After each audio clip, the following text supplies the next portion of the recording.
I want to talk to you a little bit. I talked about drone journalism a little bit at this event last year, and I see a handful of familiar faces. We have been working on this for the last year in fits and starts. We've managed to accomplish quite a bit, particularly for a bunch of journalists who are, needless to say, not engineers. We've learned a lot in terms of the regulatory process, which is always a good time. If any of you are having trouble sleeping while you are here, let me know. Got some FAA regulations you can knock out, and trust me, 10 minutes, you're out. So the first problem that I always have when I talk to people about drone journalism is the definition of a drone. What is a drone? Most of the time, I can tell kind of what you read by your answer.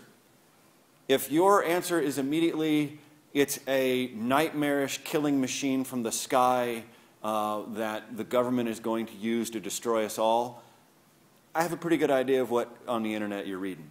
I have a pretty good idea of what you read if you call them, you know, freedom, delivering freedom to people everywhere. If you conflate military applications with domestic applications. If all you can think of is a predator with hellfires, yeah, this is the problem. There is no really one good definition of drone. The word drone is even problematic. The industry, the drone industry, doesn't like the word drone, particularly because it is so confused now as to just what exactly it is. Also, I can spot somebody who was in the military in the 60s if they say a drone is something we used to shoot at, because that's what they were originally. It was a radio-controlled plane that just went out and they shot it up. All it could do was fly straight lines. I mean, it wasn't a terribly complicated piece of equipment, but it was there for target practice. The industry prefers terms like unmanned aerial vehicle, or UAV, you probably hear that a lot. Unmanned aerial systems, that's when they want to try to incorporate both the aircraft and the stuff on the ground. Some of these have really, really sophisticated ground units, so okay, that's a system now. The one I've heard lately is pilotless aircraft. I'm a little uncomfortable with that, given the amount that I fly. I don't ever want to hear the words pilotless aircraft ever. Mostly on planes that I'm on. But does any of that work? Do any of these terms get us any closer? Not really, because, again, the word drone has been so thoroughly conflicted and conflated that it's almost meaningless now. Because, you know, is it a robot killing machine? Sure it is. Is it a big brother omnipresent in the sky? Absolutely it is. Is it a children's toy? Sure. By definitions thrown around, a pilotless vehicle, let me show you a pilotless vehicle. I got one right here. Here's a pilotless vehicle. And because I can.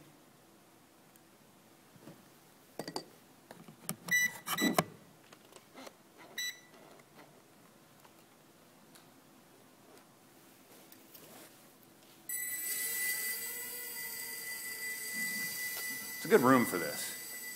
I don't even have to worry about giving anybody a haircut here.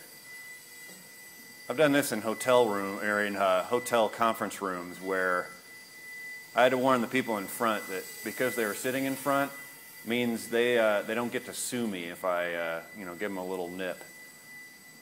But I can tell you from hard experience that this one, it'll sting. It won't hurt you. It won't break the skin or anything. But by various lawmakers and various laws that have been floating around the country, this right here is a drone. By the way, 30 bucks. You can get them wholesale from China. They take a little while to get to you, but they're a heck of a lot of fun. And as you can see, if I can fly it, damn near anybody can. Hell, my 6-year-old son can fly this thing. Not well, but he can. So this, by definition, is a drone. It is a pilotless aircraft. It's not capable of autonomous flight. Some people like to use that as a dividing line, but Most drones aren't capable of autonomous flight. The predators over Iraq and Afghanistan right now, there's a pilot sitting in Henderson, Nevada, flying that thing. Most of the time, they're anything but pilotless. So just using autonomous capability as a divider between what is a drone and what isn't doesn't work either. So I bring all of this up because I want you to have the idea that absolutely nothing, even what this is called, is a settled matter. And it starts with the word drone.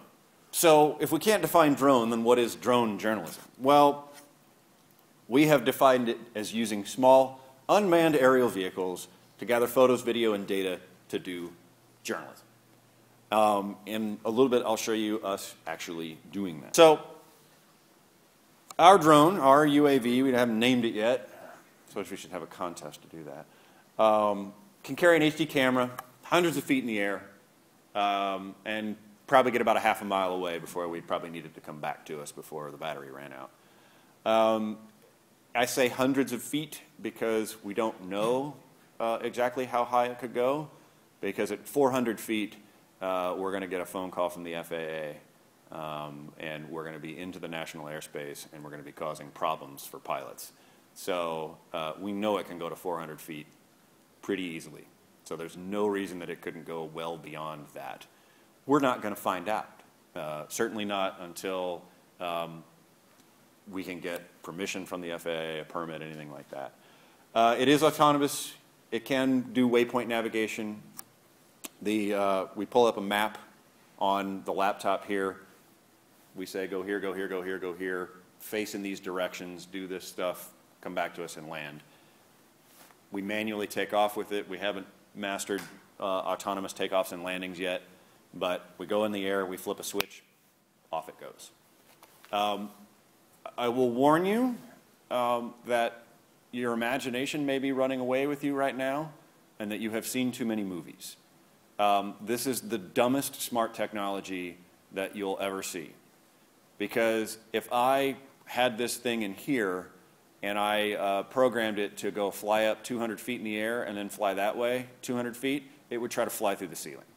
It has absolutely no idea of what's around it. So if you tell it to go in a direction and there's a building there, or a mountain, or a tree, or a power line, or anything like that, it's going to run right into it and not even have any idea that it's there. So you have to be careful. You have to know what's going on. We have wireless telemetry, so it's constantly beaming back to us its direction, speed, heading, altitude, all of those things, and the GPS is what drives most of this. We're working on a sonar that actually will help us with detecting how high it is, and that will help with the autonomous takeoffs and landings. GPS, if you've ever used GPS, it has some error in it, some wobble in it, done intentionally by the government. The problem with that is using it for altitude. We got our GPS tuned just the other day, but before that it was telling us that any moment our drone was 200 feet below the ground or 150 feet in the air. Well, that's a pretty broad range when it was just sitting on the ground not moving. We realized we had some wiring problems, we fixed those, and now it's more within about 7-8 feet. But if you're trying to do a nice soft landing and it thinks it's 7 or 8 feet in the ground, it'll just drop out of the sky. So we're working on these things.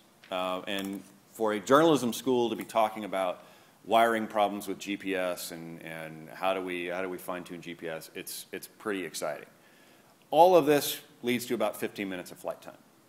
Again, people have seen way too many movies. If you're thinking that there are devices out there that can just robotically follow people around and keep constant watch over somebody, fly in between trees and follow you into your house and things like that, nope, it's just not there.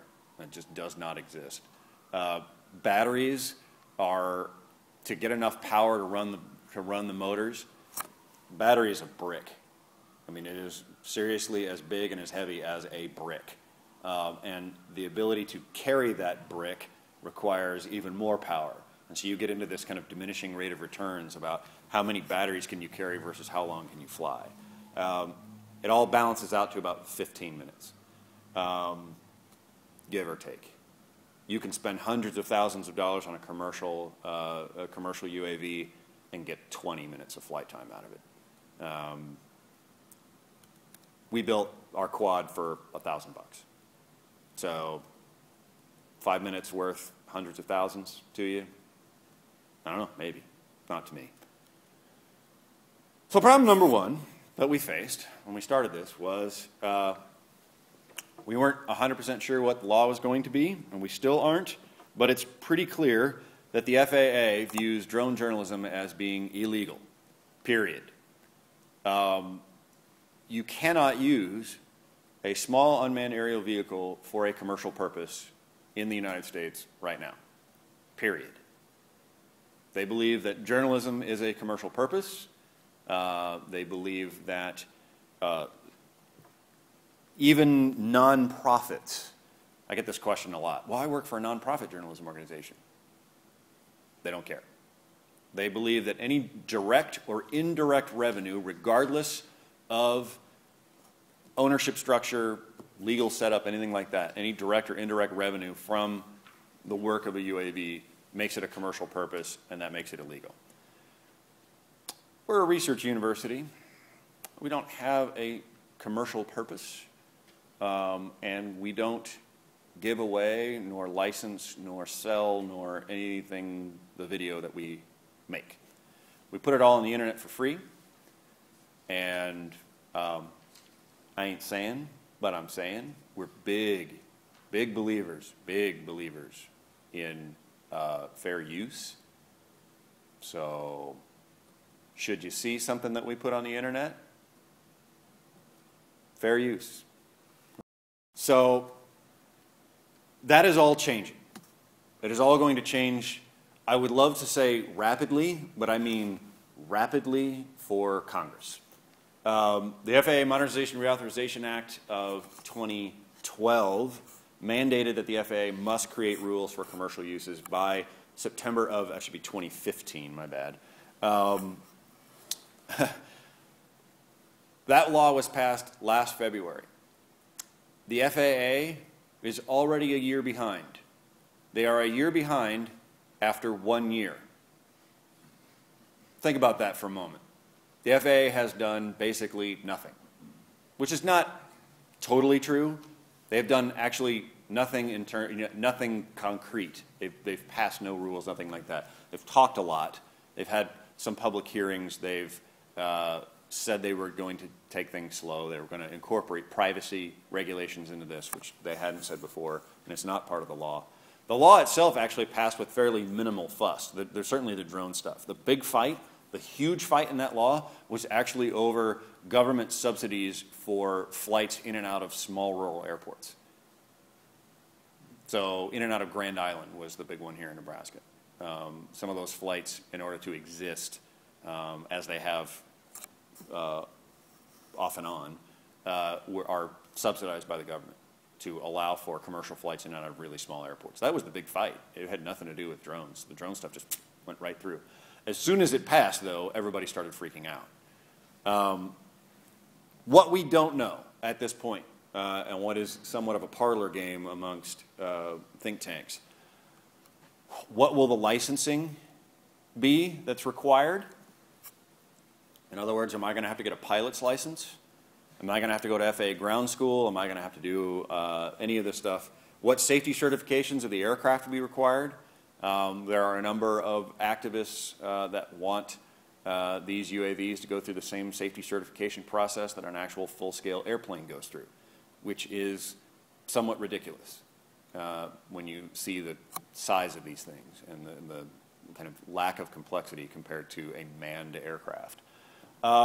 Some have argued that every drone flight should be approved by the FAA. That is unworkable on its face. The FAA just does not have enough bodies to be able to do that.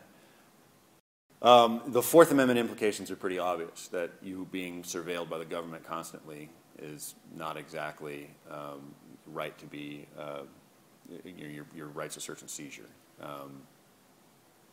So,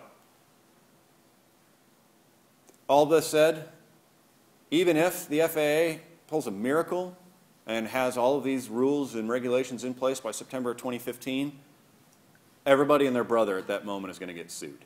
Everybody. Anybody who even breathes the word drones is probably going to end up in a lawsuit somewhere. Because a lot of these things are going to have to be squared with constitutional principles, with other laws. Laws are going to get tested. And it's going to be at least another 3 to 5 years before the courts settle that out. So we're at least 10 years from this being a settled matter. So, that said, one thing we here in the university love to do is think about stuff that may not be possible for quite some time. So what could a journalist do with a drone? Well, this, you probably recognize as the Platte River. Low about October the 3rd, I think. Right outside of Columbus, near the bustling metropolis of Duncan, Nebraska, which is my wife's hometown. We went out there with a UAV that the Nimbus lab over in Computer Science and Engineering has. It's a $20,000 8-rotored aircraft that they're pretty good at flying. And we did our first story Nebraska is facing about record-breaking drought, the likes of which have not been seen since the Dust Bowl of the Great Depression. On the ground, dried-out plants and dead lawns show the impact of drought. In the sky, a drone offers a different drought perspective. The Platte River, which runs across the middle of the state, has become a long sandbar, braided by streams. What got us in this position in the first place was really a lack of snowfall in the Rockies. So we had very little inflow into our water supply system, like McConaughey, the Platte River, and that's what trickles down into the aquifers from which cities draw a lot of their water. These ongoing drought conditions have widely impacted Nebraskans by limiting water available. That's at about 350 feet. The amount of water that's used for irrigation is inversely related to the amount of precipitation. In March, the Platte River's stream gauge in the farming community of Duncan, Nebraska, reported a water flow of 3,300 cubic feet of water per second. By July 16th, the Platte was completely dry and stayed dry until September 11th. This footage was captured near Duncan on October 5th using a UNL Nimbus Lab drone flown by Carrick Detweiler, the lab's co-director. Look out on the bridge. You can see that it's sandy and dry there, but when you get up really high, you can actually see the extent that it's not just locally here, but rather it's very far-reaching, and it just goes on and on. The sandbanks, it's amazing how little water there is in the river. So this is... Yeah, we made sure to take video of exactly where we were. 119.2 meters. It's about 380, 385 feet, somewhere in that neighborhood, which keeps us right under the FAA's limits. So, but this is what kind of perspective you can get. Wetlands have also dried up. And the rest of that is, it's all on YouTube. You can go take a look. But that's the kind of perspective that we think can be gained from using a UAV. He's looking at things like drought, wildfires. We had record-setting wildfires last fall and in the summer. We think that's going to happen again. That's our next targeted story. When the wildfire season really kicks up, we'll be out trying to get video of wildfires somewhere in the state. Tornado damage. We've already had one in Nebraska already this spring. Floods. We all remember the Missouri River flood from a few years ago. Crop damage. All stories that you had just a perch in the air to be able to look out over it. You'd get just a lot more perspective from it. But things like environmental degradation. As part of that story that we did with the Nimbus Lab, we actually rigged up a system, and I'm going to really just destroy the word system here. It was a long wood dowel with a glass ampule on the end of it, and we just dragged it through the river and were able to take water samples at various spots using the UAV. So we could get environmental data. We could get any kind of data, any kind of sensor-based data. We could get it using the UAV. Put the sensor in place. Things like pollution, erosion, land development. Or how about the county fair? Sounds kind of crazy. County fair, not exactly the same as all these other lists. Guess what? Somebody's already done it. This is the Sonoma County Fair in California. You'll note there's not a single soul at the Sonoma County Fair. They went there after they had got it set up, and the fair organizers let somebody who was in the community fly around and get this great video. And they were flying, around the carousel and up the Ferris wheel, and these great sweeping shots of all this stuff.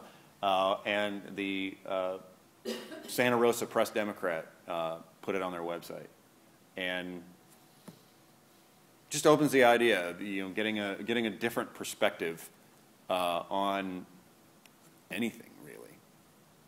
Things that we see every day. So, beyond the law, what do we have to worry about here? Well, I think it starts with the fact that people are somewhat rightly freaked out by the idea of robots in the skies with cameras.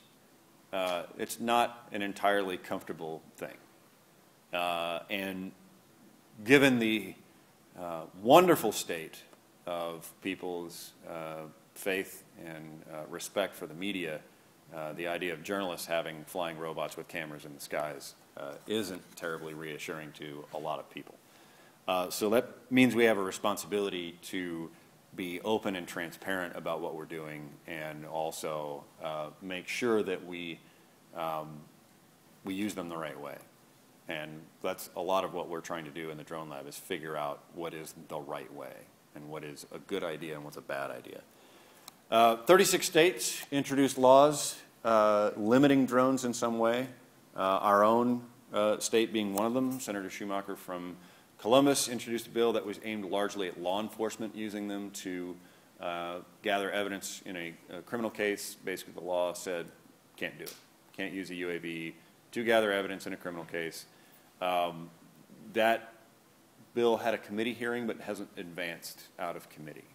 And time is getting by in the legislative session, so I don't know where it is in terms of being passed or anything like that. But it was aimed strictly at law enforcement.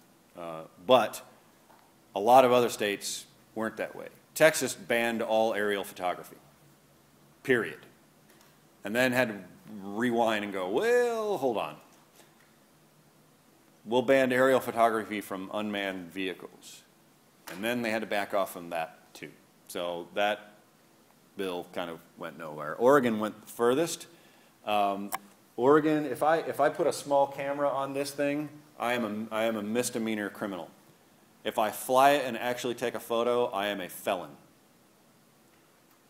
I have a $300 toy that you can buy at a Brookstone in any mall called a Parrot AR drone. You fly it with your smartphone. If you were here last year, that was the one I was flying around. It has a camera on it. So just buying that makes you a criminal. Flying it makes you a felon in Oregon. That bill has gone nowhere as well. But the vast majority of these 36 bills, 31 of them are still active. There are 5 of them that have died. Vast majority of them just say, if law enforcement's going to use them, they've got to get a warrant. Okay, I would think that would be obvious, but apparently not. So most of them are pretty innocuous. Some do infringe on free press rights, and we need to be concerned about that as journalists. There will be privacy legislation. Congress has said there will be. The FAA says they are going to consider it in their regulations. But where there are privacy laws, there are conflicts with free press. So we need to be extraordinarily vigilant about that as well. I think there is a reasonable expectation of privacy, that people do have a reasonable expectation that someone isn't going to go buzzing their backyard barbecue. But that's the obvious posing with you know, with fake names and things like that. They get jobs on farms, and then they take hidden cameras and they go take pictures of things. The ag industry believes that people just don't understand how modern industrial agriculture gets done, and that these things look bad, but they're not really that bad. And so they've found plant legislators to go in and create bills that make it illegal to photograph a farm. We live in a rural place.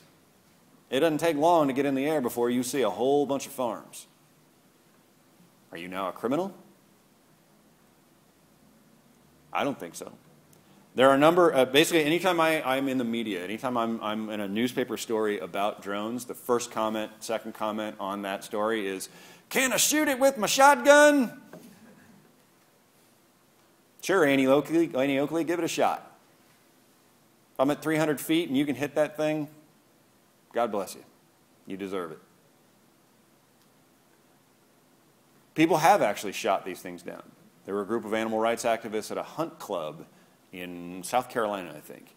And they were on a public road, a public right-of-way, took off straight in the air, and they were going to film hunters. They had a canned dove hunt, where people behind a hill were going to release doves out of a box, and they were going to get shot. Well, they thought that was cruel, and so they were going to fly and film this and use it against them. Well, they got up in the air, and exactly what you think would happen started happening. You just hear shot after shot after shot going off at this thing, and it actually did end up hitting it. It shot one of the motors out. It was a 6-rotor device, so it was able to go into kind of an auto rotation thing and get back down on the ground and land safely, which was impressive. But I found out that a previous time where this group had done this at a different hunt club, it got shot down and crashed on the hunt club's property, and is still to this day hanging in a tree and is the subject of lawsuits. They're trying to get it back, and the hunt club won't let them on their property. So now we're into a very novel area of private property rights. And just where does your private property rights extend above your head? The courts have interpreted that to be about 500 feet. That your private property rights end at about 500 feet. You don't own all the way to the end of the universe above your head on your land. At 500 feet, that's the public airspace. Fly wherever you want. So what happens below that? Great question. Don't know. And are we into novel avenues for libel suits? I just did an interview with California Lawyer Magazine. Hint, we're into novel territory for libel suits. Particularly there. But something that we will need to be mindful of. Just what are we doing, and what are we filming, and why are we doing this, and are we on solid ground here? Safety and insurance issues, these things crash. I can tell you from personal experience, they crash a lot. My original dream with this was to just, if anybody, you had one of these in the newsroom, any reporter could just walk up, grab it, go out, do a story. They'd pull out their smartphone, they'd say, okay, go in the air and photograph this thing. Or, dream, button, Siri, go film this thing. Off it goes. I think that'll happen someday. The technology's all there. We're not there yet. So there's a lot of manual flying that goes on, and it's difficult. It's not for everybody. I have 3 students who are working with me. I'm the second best pilot of the group, and it's a pretty steep drop from Ben Kramer, who's the best, me, and then it goes down in a hurry. So these things crash. You may crash on somebody's house. You may damage their roof. Guess what? Get your checkbook out. You may crash it on a car. You may, God forbid, hit somebody in the head. We have some serious safety and liability issues that we got to worry about now. And we're also, on a much kind of lower, softer level, we're into new ethical issues. Because we can, should we? Answer, probably not. But there are some clear-cut cases where they do work and work well. If you want to follow along, we're at the dronejournalismlab.org. We're posting new stuff all the time. Anytime we produce video, we'll put it there.